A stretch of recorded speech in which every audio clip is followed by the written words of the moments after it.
Bloque 1. Anamnesis, historia clínica. 1. ¿Por qué el diagnóstico de nefropatía crónica suele causar sorpresa, escepticismo y rechazo en el paciente? Respuesta: porque el paciente casi nunca muestra síntomas ni signos manifiestos de la enfermedad hasta que aparece una insuficiencia renal avanzada. 2. ¿Qué antecedentes ginecológicos y obstétricos específicos de la anamnesis pueden reflejar o asociarse a una nefropatía? Respuesta: problemas en los embarazos como eclampsia o preeclampsia, abortos espontáneos de pocas semanas de gestación. 3. ¿Cuáles son los antecedentes patológicos y de análisis comunes que deben interrogarse por su estrecha relación con la CKD? Respuesta: antecedentes de hipertensión arterial, que puede ser la causa o el reflejo de la CKD, diabetes mellitus, anomalías previas descubiertas en análisis de orina. 4. ¿Qué grupos de fármacos o medicamentos con potencial nefrotóxico se deben identificar en el interrogatorio? Respuesta: antiinflamatorios no esteroideos, AINES, inhibidores de la COX-2, antibióticos, quimioterapéuticos y antirretrovirales, inhibidores de la bomba de protones, IBP, laxantes que contienen fosfato, litio. 5. Al interrogar sobre el síndrome urémico, ¿qué 8 síntomas específicos se deben buscar activamente? Respuesta: pérdida de apetito, anorexia, pérdida de peso, náuseas, hipo, edema periférico, calambres musculares, prurito, picazón en la piel, síndrome de piernas inquietas. 6. ¿Qué manifestaciones extraintestinales/diagonal sistémicas de origen familiar permiten orientar el diagnóstico hacia una variedad hereditaria de CKD? Respuesta: anomalías auditivas y visuales. Ejemplos citados: síndrome de Alport, enfermedad de Fabry y cistinosis. 7. ¿Qué sustancias nefrotóxicas del contacto ambiental compartido deben investigarse en la historia familiar? Respuesta: metales pesados y el ácido aristolóquico. Bloque 2. Exploración física. 8. ¿En qué debe centrarse principalmente la exploración física de un paciente con sospecha de CKD? Respuesta: en la presión arterial y en la búsqueda de daño por hipertensión en órganos terminales, órganos diana. 9. ¿Por qué razones específicas se realizan los estudios de fondo de ojo y la exploración del área precordial? Respuesta: para evaluar el daño de la hipertensión. El fondo de ojo es especialmente crítico en el paciente diabético para identificar signos de retinopatía, la cual suele acompañar a la nefropatía diabética. 10. ¿Qué 2 manifestaciones clínicas generales de la CKD se mencionan frecuentemente en la exploración física? Respuesta: edema y polineuropatía sensitiva. 11. El hallazgo de que 2 signos físicos patognomónicos, no atribuibles a otras causas, nos indica la presencia de un síndrome urémico. Respuesta: asterixis, temblor aleteante, roce pericárdico, frote pericárdico. Bloque 3. Estudios de laboratorio. 12. ¿En qué perfil de paciente se debe practicar de forma obligatoria una electroforesis de proteínas en suero y orina? Respuesta: en personas mayores de 35 años con una CKD inexplicable, en particular si coexisten anemia, incremento de la concentración de calcio en suero, o un valor inadecuadamente normal para un contexto de insuficiencia renal.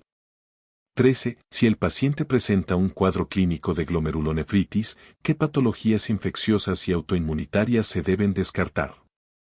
Respuesta: enfermedades autoinmunitarias, lupus, infecciones subyacentes, hepatitis B, hepatitis C e infección por VIH. 14. ¿Por qué es fundamental cuantificar de forma seriada la función renal en el tiempo? Respuesta: para determinar la rapidez del deterioro renal y asegurar que la enfermedad es verdaderamente crónica y no subaguda, la cual podría ser potencialmente reversible. 15. ¿Qué parámetros séricos deben medirse para identificar una osteopatía metabólica secundaria a CKD? Respuesta: concentraciones de calcio, fósforo, vitamina D y la hormona paratiroidea, PTH. 16. ¿Qué exámenes hematológicos y nutricionales se evalúan para estudiar la anemia en estos pacientes? Respuesta: concentración de hemoglobina, hierro, vitamina B12 y ácido fólico. 17. ¿A partir de qué nivel de excreción de proteínas en una orina de 24 horas está formalmente indicado iniciar ISA o ARA2? Respuesta: excreción de proteínas mayor a 300 miligramos. Bloque 4. Estudios de imagen y medios de contraste. 18. ¿Cuál es el estudio de imagen inicial más útil y qué 4 características estructurales permite evaluar? Respuesta: la ecografía renal. Permite confirmar la existencia de ambos riñones, evaluar su simetría, calcular su tamaño, descartar tumoraciones y signos de obstrucción. 19. ¿Por qué el hallazgo de riñones pequeños en la ecografía refuerza el diagnóstico de CKD? Respuesta: porque se requiere el transcurso del tiempo para que los riñones se contraigan como efecto colateral de la enfermedad crónica. Si el tamaño es normal, sugiere un proceso agudo o subagudo. 20. ¿Cuáles son las 4 excepciones clínicas donde el tamaño de los riñones es normal o aumentado a pesar de ser una CKD? Respuesta: nefropatía diabética, el tamaño renal aumenta al inicio antes de que aparezca la CKD franca, amiloidosis, nefropatía por VIH, nefropatía poliquística. Cursa característicamente con nefromegalia, riñones grandes y múltiples quistes. 21. ¿Qué patología sugiere encontrar una diferencia mayor a 1 centímetro en la longitud entre ambos riñones? Respuesta: una anomalía unilateral del desarrollo, trastornos patológicos asimétricos o enfermedad renovascular, insuficiencia arterial que afecta a un riñón más que al otro.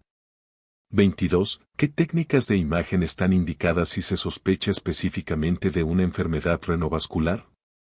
Respuesta: ecografía Doppler, estudios de medicina nuclear, tomografía computarizada, CT, o resonancia magnética, MRI.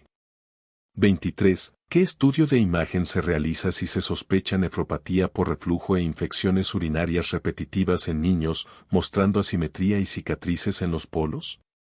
Respuesta: un cistograma miccional.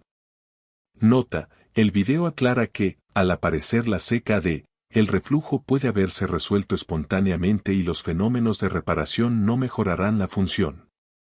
24. ¿Cuál es la recomendación general sobre el uso de medios de contraste radiográficos, intravenosos o endoarteriales, en CKD? Respuesta: es mejor no utilizarlos en la medida de lo posible, sobre todo en casos de nefropatía diabética, debido al alto riesgo de inducir insuficiencia renal aguda por contraste. 25. Si el uso de un medio de contraste radiográfico es clínicamente inevitable, ¿qué 3 medidas de precaución con el contraste se deben adoptar? Respuesta: evitar por completo la hipovolemia del paciente durante la exposición, utilizar la dosis mínima indispensable de material de contraste. Seleccionar el medio de contraste radiográfico que posea la menor capacidad nefrotóxica. 26. ¿Qué terapias médicas profilácticas ayudan a atenuar la hipofunción renal inducida por medios de contraste? Respuesta: la administración de soluciones de bicarbonato de sodio y N-acetilcisteína.